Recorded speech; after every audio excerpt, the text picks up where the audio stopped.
Right.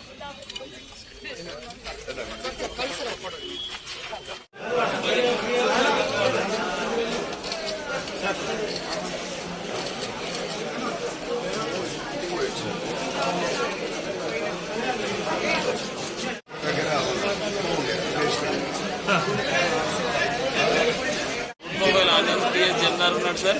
Next వచ్చేసి మన Mothkur SHO sir కదా తుర్కపల్లి వస్తుంది. వెల్గొండలో బీసీఎల్ పెట్టారు సార్. గోకారంలో అర్జునయ్య సార్ ఉన్నాడు సార్.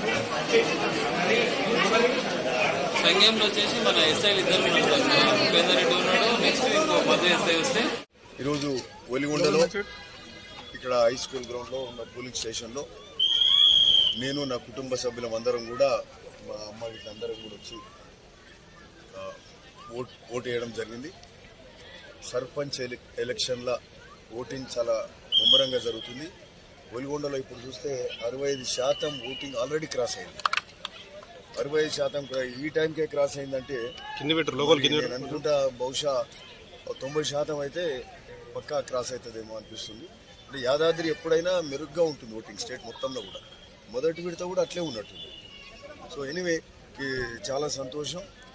ఈరోజు ప్రభుత్వం చేసే ఏది సంక్షేమ పథకాలు అయితేంది, వివిధ అభివృద్ధి కార్యక్రమాలు అయితేంది, రేవంత్ రెడ్డి గారు చేసే కార్యక్రమాలు అయితేంది, మంత్రివర్యులంతా కూడా ఎవరికి వాళ్ళు అనేక సంక్షేమ కార్యక్రమాలు, ముఖ్యంగా సన్నబియ్యము, ఇంద్రమిల్లు, రేషన్ కార్డు, మరి అంతకుముందు ఇచ్చిన రుణమాఫీ అయితేంది, 200 యూనిట్ల కరెంటు గృహజ్యోతి అయితేంది, బస్సు అయితేంది.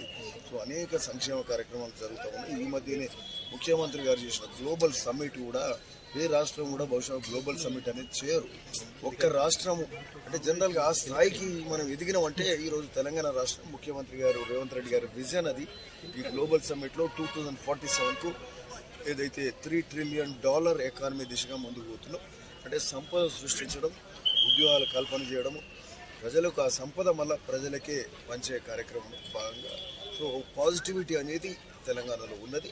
కాంగ్రెస్ పార్టీ పట్ల, కాంగ్రెస్ ప్రభుత్వం పట్ల ప్రజలు మేము ఎక్కడ ఏ ఊరు తిరిగినా కూడా ప్రచార కార్యక్రమంలో తిరుగుతున్నప్పుడు మరి ఎక్కువ చేరికలైనవి.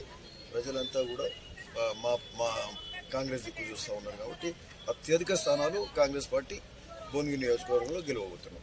Thank you.